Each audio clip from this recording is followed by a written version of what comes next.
Did you ever sit back and wonder how much social media affects you? 500 million users on Facebook this week. We all pretty much know each other within 1 or 2 degrees of separation. They're shiny new iPhones. Is it possible that making a cell phone call could soon become a thing of the past? It's all around you, all the time. You can't escape it. Amazing. 700 friends on Experience. Social media. Social connection. The Social Butterfly Effect. A film by Masiroff. Will it capture you?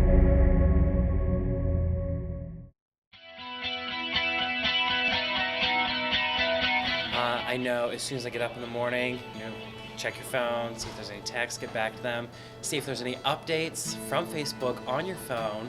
I would say that I check Facebook like twice a day just to keep in contact with everybody I know. Oh man, looks like you have a new friend request. Oh my god, this cannot be happening. Well, it finally happened. Your mom is on Facebook. I didn't even know what Facebook was. I'm a technological spaz. 900? I could be wrong. Under 250, I'd say. You see people on, you look through your friend's photo album, for example, and you see like, oh my god, I saw that guy yesterday at the coffee shop, or oh my gosh, I saw this girl at the pet store yesterday. And she knows a friend of mine, but I have no idea who she is, yet I saw it. Like, that kind of aspect of social media is kind of fascinating. Anytime I do anything, it's like I have 15 comments from like my aunt, my mom, my grandpa, and all my friends are like, oh my god, your family stalks your Facebook. And I like Facebook a lot, but there are some scary things about it. I'm an ed major and people are always freaking me out, like be careful what you put on there, you might not get a job, employers look at that stuff, and it really freaks me out that even if I set Facebook to absolutely private, that people can't search for me or anything, there's still a chance that administrators and employers could possibly find me. And I want to know what this secret stuff is that they can secretly find a way to find me even though I'm set to private. It really freaks me out. I would state that it is a distraction sometimes for me, or at least has been in the past, where I'll get on Facebook or I won't have Facebook up when I should just be focused on schoolwork. constantly texting all the time. I use my phone for text messages. I use my phone. It is literally, if I'm in a meeting, I will use it to write down everything in the meeting. I use my phone for the calculator, the tip calculator. I feel like phones they're scary. I have a crackberry. I text constantly, it's basically how you are social. You become kind of not a person, and just that becomes your voice, and you kind of lose your own voice sometimes, I think. Well, I always have my phone. Everywhere I go, I have my phone. Why? Because it's my lifeline, it's my connection to everyone back at home and everyone at school who I don't see every day. I can have my cell phone with me when I'm on vacation and take a picture, and someone will see it immediately after I take it.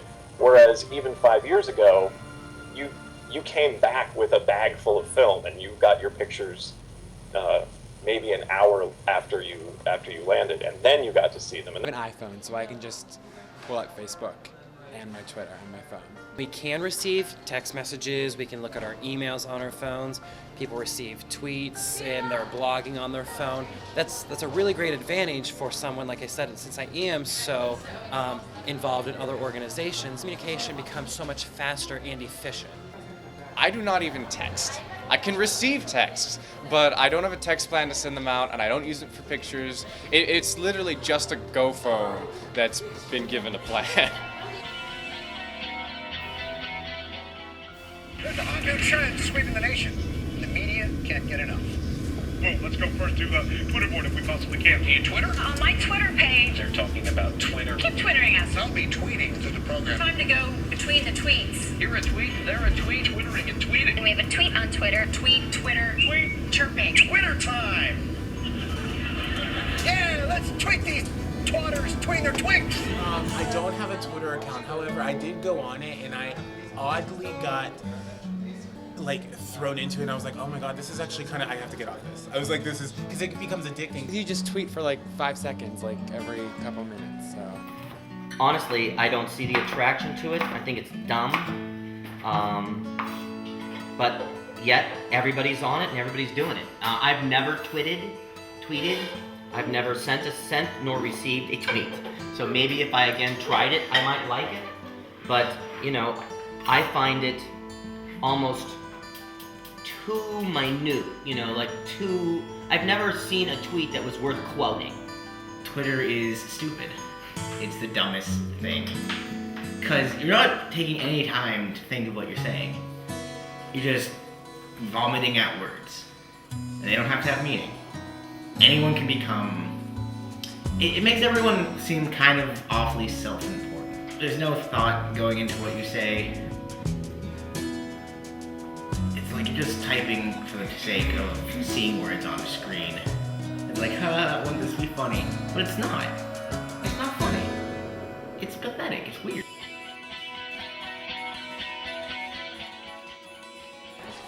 After studying abroad, I had made so many friends and I needed to keep in contact with them, so I basically talked to them on Skype, WhatsApp, Facebook. I really legit call them on the computer, so. I actually don't Skype, however, I am getting into it. I think it's fantastic. Just to be able to call people and like see them. I love Skype. It's awesome. It helps me stay in touch with my friends. It's a great way to communicate with people online. Having that face-to-face interaction makes everything more personal, and there's none of that weird stuff where you don't know people's emotions behind what they're saying. You can see it all in their face, having facial expressions. It's awesome. I love Skype. I use it all the time.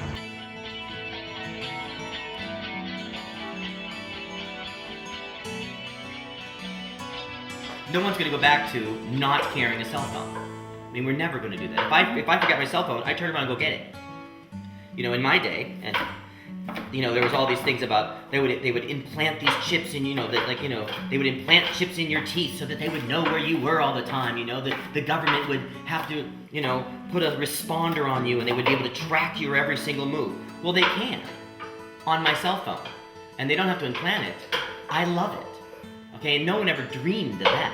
Sort of an interesting side to social media is the amount of stuff we share about ourselves and sort of in an open forum. I think obviously different generations have different levels of what they're willing to share, and different generations have a better understanding of what it is, or rather have a better understanding of what they're sharing and where it's going. You know, like my mother doesn't understand when she writes on my Facebook wall that everyone that I'm friends with can read it. Instead of sending family members how you used to have to call them on the holidays and be like, hey, Merry Christmas, blah, blah, blah, people are texting it. And it's kind of like, and then how many times can you interpret a text? Like, how many different ways can you interpret a text? It's like, and people, they kind of, it's a crutch for people.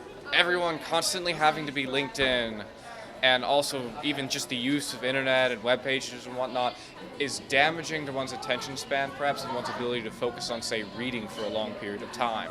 On the other hand, it allows for a quicker level of communication. It allows for, like, I know for me, Facebook allowed me to get in touch with a whole bunch of old friends. It has a lot of good things, but it also has some negative effects at the same time. So. Is that for some reason we think that every little thing that we do and say needs to be shared. And sometimes we just have to learn to keep our mouth shut. You know, not everybody is interested in what type of toothpaste you use, or did you, or saw a dog on the way to work. You know, I mean, I think that's moronic. Social media is so important in the activities that I participate in because it is the best and easiest way to stay connected so that everyone in your group is functioning on the same level. It has its pluses and it has its minuses to it, and I don't know. I don't know where I lie. I know that if I didn't have my phone, I'd be a mess. I love being in 24/7 connection with people.